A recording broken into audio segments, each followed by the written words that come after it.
তিস্তা মহাপরিকল্পনা বাস্তবায়নের দাবিতে সীমান্তে গণহত্যা এবং পুশ-ইনের বিরুদ্ধে এবং জনগণের দ্রব্যমূল্যের ঊর্ধ্বগতির বিরুদ্ধে যে সমাবেশ হতে যাচ্ছে আগামীকাল, সেই সমাবেশের প্রস্তুতিমূলক সভা তেঁতুলিয়া উপজেলা। এই উপজেলায় এই সভায় উপস্থিত আছেন 11 দলীয় ঐক্যের উপজেলা নেতৃবৃন্দ, উপস্থিত আছেন সম্মানিত তেঁতুলিয়াবাসী। আসসালামু আলাইকুম ওয়া রাহমাতুল্লাহি ওয়া বারাকাতুহু। সংগ্রামী ভাইরা আমার, আপনারা জানেন দীর্ঘ 15.5 বছর এই বাংলাদেশ ছিল একটি কঠিন জালিম স্বৈরাচার এবং ফ্যাসিস্ট সরকারের অধীনে বাংলাদেশের মানুষ নির্যাতিত হয়েছিল, অত্যাচারিত হয়েছিল। সেই সময় থেকে দীর্ঘ 15টি বছর তারা জনগণের ভোটাধিকার কেড়ে নিয়েছিল। জনগণের ভোটাধিকার নিয়ে তারা ছিনিমিনি খেলেছিল, তারা আমাদের ভোটাধিকার কেড়ে নিয়েছিল।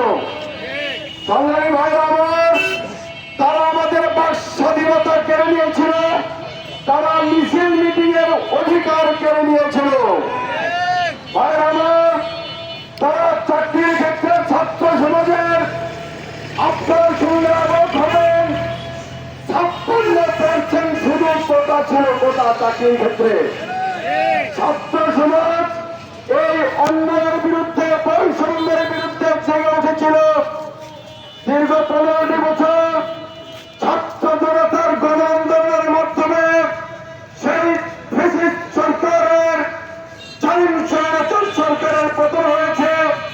বাংলাদেশ থেকে পালিয়ে তার মামার বাড়িতে আশ্রয় নিয়েছে। কি অপরাধ ছিল সেই শেখ হাসিনা? আমাদেরকে স্মরণ করতে হবে কি অপরাধ ছিল আমাদের বহুজানে। আজকে সে অপরাধে তাকে দেশ থেকে পালিয়ে যেতে হয়েছিল। রান্না করার পুকুরের খাবার তার রসিদে নাই, না খেয়ে পালিয়ে যেতে হয়েছিল। কি অপরাধে পালিয়ে যেতে হয়েছিল সেই ইতিহাস আমাদের ভুলে গেলে চলবে না। আমার আজকে যারা ক্ষমতায় এসেছে, আজকে আপনারা যারা ক্ষমতায় এসেছেন, যেভাবে এসে থাকুন না কেন সেটা নিয়ে কথা বলছি না। আমার 70% মানুষের ভোট নিয়ে আয়ের পক্ষে রায় দিয়েছে জনগণ। সেই 70% ভোট দিয়ে আপনারা সেই গণভোটের রায় নিয়ে ছিনিয়ে খেলছেন। অবিলম্বে গণভোটের রায়, গণভোটের জনগণের বাস্তবায়ন করতে হবে। জুলাই বিপ্লবে যারা জীবন দিয়েছেন, তারা কেন জীবন দিয়েছেন সেই ইতিহাস আমাদেরকে ভুললে চলবে না। আর আমার ফ্যাসিস্ট সরকার আমাদের সকল অধিকার সর্বগ্রহণ করেছিল, তখন তাদেরকে পালিয়ে যেতে হয়েছিল।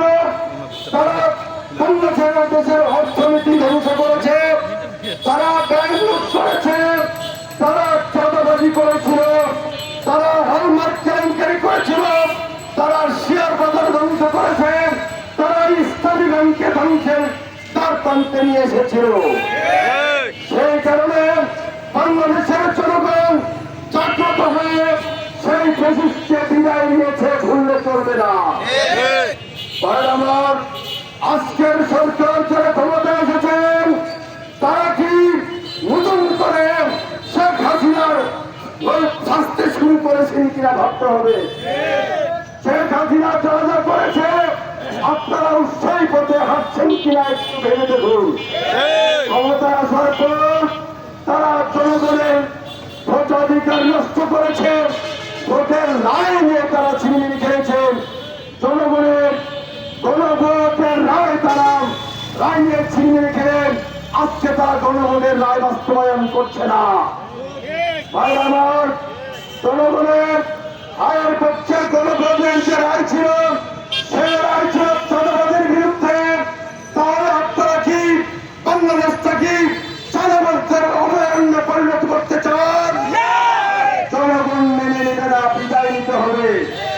ভাই আমার, তারা তারা গ্রুপ করেছে।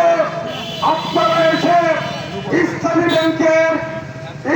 ব্যাংকের প্রশাসক দুর্নীতিগ্রস্তের নিয়োগ দিয়েছেন। ভাই আমার, কাজেই জনগণ আপনাদেরকে সত্য হাতে জবাব দিয়েছে। আপনারা সিদ্ধান্ত পাল্টাইতে বাধ্য হয়েছে। ভাই আমার, আওয়ামী লীগ যে পথে হেঁটেছে, ফ্যাসিস্ট যে পথে হেঁটেছে, আপনাদের যাত্রাও কিন্তু সেই পথে শুরু হয়েছে। কাজে আমরা আপনাকে সতর্ক করতে চাই, আসুন দেশের নবীন ভিত্তিক রাষ্ট্র পরিচালনা করার জন্য আহ্বান জানাই। ভাই আমার, ফ্যাসিস্ট সরকার যা করেছে আপনারা সেই পথে হাঁটছেন। ইসলামী ব্যাংক সহ একটা ছিল হাসপাতাল ধ্বংস করার জন্য ফ্যাসিস্টরা পায়তারা করেছিল। আর বর্তমান সরকার ক্ষমতায় আসার পর 8 দিন হাসপাতালের সার্টিফিকেট তারা বাতিল করে দিয়েছে। ভাইয়ের আমার, তারা কি চায়? ভারতের স্বার্থ বাস্তবায়ন করতে চায়। বাংলাদেশের হাসপাতালগুলো বন্ধ হবে, ভারতের চিকিৎসার এবং এই ব্যবসার তাদের পথ খুলে যাবে।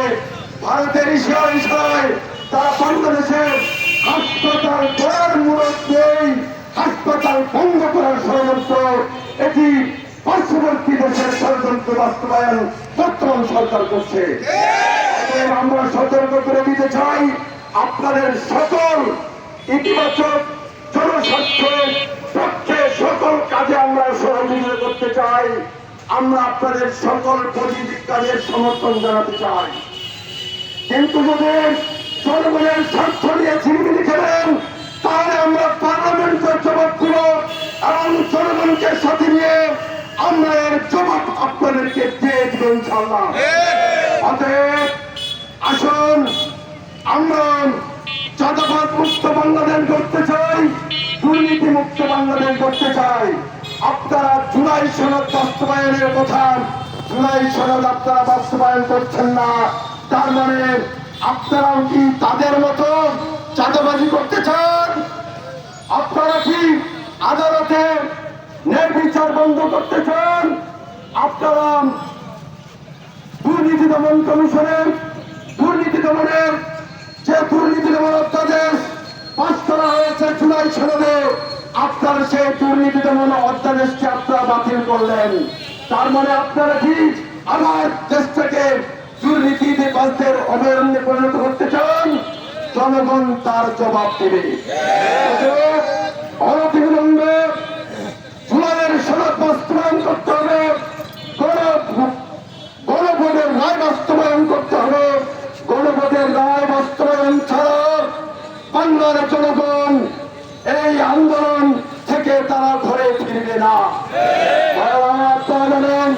আগামীকালকের সমাবেশ তিস্তা মহাপরিকল্পনা বাস্তবায়নের দাবিতে সমাবেশ। আপনারা জানেন বাংলাদেশের 54টি নদীর উঠানে তারা বাঁধ দিয়ে দিয়েছে। তারা বাংলাদেশকে মরুভূমিতে পরিণত করতে চায়। আর বর্ষার মৌসুমে তারা 54 নদীর বাঁধ একসাথে ছেড়ে দেয়, বাংলার মানুষকে তারা ডুবিয়ে মারতে চায়। এই জন্য তাদের তাৎক্ষণ্যের জবাব দেওয়ার জন্য তিস্তা মহাপরিকল্পনা বাস্তবায়ন করতে হবে। তিস্তা মহাপরিকল্পনা বাস্তবায়ন করলে তাদের বাংলাদেশকে মরুভূমি করার যে ষড়যন্ত্র, সেই ষড়যন্ত্র নস্যাৎ করা সম্ভব হবে। আর আমার, তারা বর্ষণ সময়ে তারা নদীর বাঁধ ছেড়ে দিয়ে আমাদের বাংলাদেশের নাগরিকদেরকে তারা ডুবিয়ে মারতে চায়। তিস্তা পরিকল্পনা বাস্তবায়নের মাধ্যমে আমরা বাংলাদেশের 54 নদী আমাদের ঘাটিতে আমরা সেই বাঁধ নির্মাণ করতে চাই। আমরা ভারতকে তার উত্তর জবাব দিতে চাই। এই জন্য এই তিস্তা পরিকল্পনা বাস্তবায়নের জন্য এরশাদ সরকারের আমল থেকে শুরু হয়েছিল আন্দোলন। এরশাদ সাহেবের আন্দোলন ঘুরিয়ে দিয়েছে। তারপরে ফ্যাসিস্ট এই তিস্তা মহাপরিকল্পনা বাস্তবায়নের নানান খেলা খেলেছে। মমতা ব্যানার্জির অজুহাতে সেই তিস্তা পরিকল্পনা বাস্তবায়ন হয় নাই। আজকে বর্তমান সরকার, আমরা তাদের কাছে অবিলম্বে পুরো টালবাহানা চলবে না, অবিলম্বে তিস্তা মহা পরিকল্পনা বাস্তবায়নের মাধ্যমে ভারতের অন্যায়ের জবাব দিতে হবে। সম্মানিত ভাইরা বোন, আপনারা জানেন, সীমান্ত হত্যার কথা জানেন। আমরা গ্রামের সাধারণ মানুষ মনে করি চোরাচালানি যারা করতে যায় তাদেরকে হত্যা করে, এটা আমরা মনে করি। ভাইরা আমার, চুরি হোক, ডাকাতি হোক, ছিনতাই হোক, তার জন্য একটি দেশীয় আইন আছে, তার জন্য আন্তর্জাতিক আইন আছে। সীমান্তে হত্যা, কোন হত্যা করার আইন আন্তর্জাতিক আইনে এটা বৈধ নয়। অপরাধীদেরকে ধরতে হবে, বিচারের আওতায় আনতে হবে। হত্যা করে পাখির মতো মানুষ মারার অধিকার আপনাকে দেয় নাই কেউ। এই জন্য অবিলম্বে সীমান্ত হত্যা বন্ধ করতে হবে। ভাইরা আমার, আমরা আরেকটি দাবি আমাদের রয়েছে, জনগণের বিরুদ্ধে জনহয়রানিমূলক সকল কর্মকাণ্ড, দ্রব্যমূল্য বৃদ্ধি সহ সকল কর্মকাণ্ড সরকারকে বন্ধ করতে হবে। আপনারা জানেন, কয়েকদিন আগে এই যে লাইন করে দেখা গেছে সারা দেশে জ্বালানির জন্য লাইন করতে হয়েছে কিনা, সেই সমস্যার সমাধান হয়েছে। ডক্টর শফিকুর রহমান প্রস্তাব দিয়েছেন বিরোধী দল সহ একটি কমিটি গঠন করার মাধ্যমে এই সমস্যার সমাধান করা সম্ভব। সরকার বাহাদুর সেই প্রস্তাব গ্রহণ করেন। জামাত ইসলামী সহ 11 দলের নেতৃবৃন্দ সহ কমিটি গঠন করার মাত্র 2 দিনের ভিতরে 4 সমস্যার সমাধান হয়েছে। ঠিক তদ্রূপ জনগণের স্বার্থে, জাতির স্বার্থে যত সমস্যা আছে সকল সমস্যা বিরোধী দলীয় নেতৃবৃন্দকে সাথে নিয়ে যদি সমাধানের পথে আগান, তাহলে জনগণ ভালো থাকবে, জনগণের সকল সমস্যার সমাধান করা সম্ভব হবে। ভাইয়েরা আমার, আজকের সরকার চাঁদাবাজি বন্ধ করতে পারছে না। আমাদের প্রশ্ন, অবিলম্বে 11 দলীয় ঐক্যের নেতৃবৃন্দের সমন্বয়ে কমিটি গঠন করুন। বাংলাদেশে চাঁদাবাজদের কবর হবে, চাঁদাবাজি বন্ধ হবে, ব্যবসায়ীরা নিরাপদে থাকবে, নিরাপদ থাকবে ইনশাআল্লাহ। অতএব ভাইরা আমার, এখন আসুন স্থানীয় কিছু দাবি দাবার কথা বলি। আমি আসার সময় এক ভাই বলল হাসপাতালের চিকিৎসার বেহাল দশা। আমি আমাদের বর্তমান এমপি, মাননীয় এমপি ব্যারিস্টার নওশাদ জুবেরের সাথে আমি পার্লামেন্টের বৈঠক করেছি। তেঁতুলিয়ার সমস্যা, পঞ্চগড়ের সমস্যার সবকিছু নিয়ে কথা বলে এসেছি।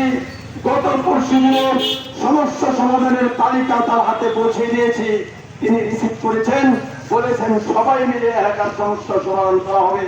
ধন্যবাদ এমপি মহোদয়কে। ভাইরা আমার, আপনারা জানলে অবাক হবেন, এই তেঁতুলিয়ায় কয়টা ইউনিয়ন? 7টা ইউনিয়নের স্বাস্থ্যকর্মী পাওয়ার কথা 21 জন। তার মানে সরকার 7টা ইউনিয়ন থাকার পরও 7টা ইউনিয়নের স্বীকৃতি দেয় না, তারা 5টা ইউনিয়নকে গণ্য করেছে মাত্র। তাহলে আর 2টা ইউনিয়ন আমার গেল কোথায়? আর 3টা ইউনিয়ন আমার গেল কোথায়? ভাই আমার, আমি দাবি করেছি অবিলম্বে 7টা ইউনিয়নের হিসাব অনুযায়ী 321 জন স্বাস্থ্যকর্মীর পদ সৃষ্টি করতে হবে। আমি পার্লামেন্টে উপস্থাপনের জন্য মাননীয় এমপির কাছে আমি এটা হাতে ধরিয়ে দিয়ে এসেছি। অবিলম্বে এটা পার্লামেন্টে উপস্থাপন করার জন্য পরামর্শ দিয়েছি। ভাইয়ের আমার, বাংলাদেশের জন্য থেকে এই তেঁতুলিয়ার 3টা ইউনিয়নের স্বাস্থ্যকর্মীর সেবা থেকে বঞ্চিত হচ্ছে। অবিলম্বে 6 জন স্বাস্থ্যকর্মীর পদ সৃষ্টি করে নিয়োগ দিতে হবে। আর আমার পঞ্চগড় সদর হাসপাতালে বসেছি, জানলে অবাক হবেন, যেখানে 30 জন পরিচ্ছন্ন কর্মীর দরকার, সেখানে 1 জন পরিচ্ছন্ন কর্মীর পোস্ট ক্রিয়েট করা নাই। তেঁতুলিয়ায় পরিচ্ছন্ন কর্মী আছে কিন্তু আপনার সদর হাসপাতালে 30 জনের একজনের পোস্ট ক্রিয়েট করা নাই, একজনের পরিচ্ছন্ন কর্মী ওখানে নিয়োগ নাই। আমি দাবি করেছি অবিলম্বে 30 জন পরিচ্ছন্ন কর্মীর পোস্ট ক্রিয়েট করার জন্য। ভাইয়ের আমার দীর্ঘদিনের দাবি এই সারিয়াল এবং টাঙ্গাপাড়ার এলাকার হাজার হাজার মানুষের এই নদী পারাপার। আমি সেটি এমপি মহোদয়ের বরাবরে দিয়ে এসেছি। আমাদের বই সংরক্ষিত মহিলা এমপি ব্যারিস্টার তাসমিয়া প্রধানকেও সেটা হাতে ধরিয়ে এসেছি। অবিলম্বে আমার এই সারিয়াল লক্ষ্মীপাড়ার টাঙ্গাপাড়ার ব্রিজ এর সমস্যার সমাধান করতে হবে। জাফরা নদীর উপরে যে ব্রিজ, এটা শুধু আমরা কথা শুনেছি, অবিলম্বে বাস্তবায়নের জন্য আপনাদেরকে নিয়ে আন্দোলনের মাধ্যমে দাবি আদায় করতে চাই। ভাই আমার পঞ্চগড়ের সমস্যা তুলে ধরেছি। পঞ্চগড়ের কাঁচামারা থেকে বাংলা বন্দর পর্যন্ত ট্রেন লাইন স্থাপনের দাবি উপস্থাপন করেছি এবং পঞ্চগড় থেকে ভজনপুর পর্যন্ত বাইপাস সড়ক স্থাপনের জন্য আমি দাবি উপস্থাপন করেছি, যার মাধ্যমে পঞ্চগড় শহর নিরাপদ থাকে। এমনিভাবে পানি নিষ্কাশন সহ পঞ্চগড় জেলার সকল হাসপাতালে উপযুক্ত যতগুলো পোস্ট আছে সকল পোস্টে ডাক্তার পাঠানোর জন্য আমি দাবি করেছি। সংগ্রামী ভাইয়ের আমার, আসুন 11 দল আপনাদের পাশে আছে, আপনাদের সুখে আছে, আপনাদের দুঃখে আছে, আপনাদের স্বাস্থ্য ব্যবস্থার উন্নয়নের পাশে আছে। পানি নিষ্কাশন সহ সকল সমস্যা, চাঁদাবাজি বন্ধ সহ সকল সমস্যার সমাধানের জন্য 11 দল আপনাদের সাথে আছে। ডক্টর শফিকুর রহমানের নেতৃত্বে পার্লামেন্টে জনগণের দাবি আদায় আমরা করে ছাড়বো ইনশাআল্লাহ। অতএব আসুন ভাইয়ের আমার, আগামী বাংলাদেশ বৈষম্যমুক্ত বাংলাদেশ, জুলাই চেতনার বাংলাদেশ, জুলাই সনদের বাংলাদেশ, ইনসাফের বাংলাদেশ গড়তে হলে আসুন 11 দলীয় ঐক্যের ছায়া করে আমরা ঐক্যবদ্ধ হই। অবিলম্বে সরকারকে ভারতের দাবিদারি বন্ধ করে জনগণের স্বার্থে কাজ করার জন্য আমরা বিরোধী দলীয় প্ল্যাটফর্মকে যত শক্তিশালী করতে পারবো, সরকার আমাদের দাবি মানতে বাধ্য হবে ইনশাআল্লাহ। আসুন আগামীকালকের সমাবেশ সারা বাংলাদেশের সকল বিভাগের আপনার বিরোধী 11 দলের বিভাগীয় সমাবেশ হচ্ছে। তার ধারাবাহিকতায় আগামীকালকে রংপুরে একটি বিভাগীয় সমাবেশের আয়োজন করা হয়েছে। সেই সমাবেশ ডক্টর শফিকুর রহমানের সমাবেশ, সেই সমাবেশ তাসমিয়া প্রধানের সমাবেশ, সেই সমাবেশ নাহিদ ইসলামের সমাবেশ, সেই সমাবেশ মামুনুল হক সাহেবের সমাবেশ, সেই সমাবেশ 11 দলীয় ঐক্যের সমাবেশ। অতএব আসুন আমরা টেকচাপ থেকে তেতুলিয়া পর্যন্ত আমরা প্রমাণ করে দেখিয়ে দিতে চাই, পঞ্চগড় থেকে তেতুলিয়া পঞ্চগড় থেকে হাজার হাজার মানুষ রংপুরে যাবে আগামী দিন ইনশাআল্লাহ। সেই সময় আপনাদেরকে স্বতঃস্ফূর্ত অংশগ্রহণের জন্য আহ্বান জানিয়ে আজকের এই প্রস্তুতি সভায় যারা উপস্থিত হয়েছেন তাদেরকে ধন্যবাদ জানিয়ে আগামী দিনের সকল কর্মসূচি বাস্তবায়নে আপনাদের অংশগ্রহণ করার উদাত্ত আহ্বান জানিয়ে আজকের সমাবেশের আমার বক্তব্য আমি এখানে শেষ করছি। বাংলাদেশ জিন্দাবাদ, বাংলাদেশ জামাত ইসলামী জিন্দাবাদ, 11 দলীয় ঐক্য জিন্দাবাদ। সবার জন্য শুভকামনা রইল। আসসালামু আলাইকুম ওয়া রাহমাতুল্লাহি ওয়া বারাকাতুহু। সংগ্রামী ভাইয়েরা, আগামীকালকে যে সমাবেশটি আছে সেটি সফল করার জন্য আমরা সকলেই সার্বিক চেষ্টা করবো ইনশাআল্লাহ।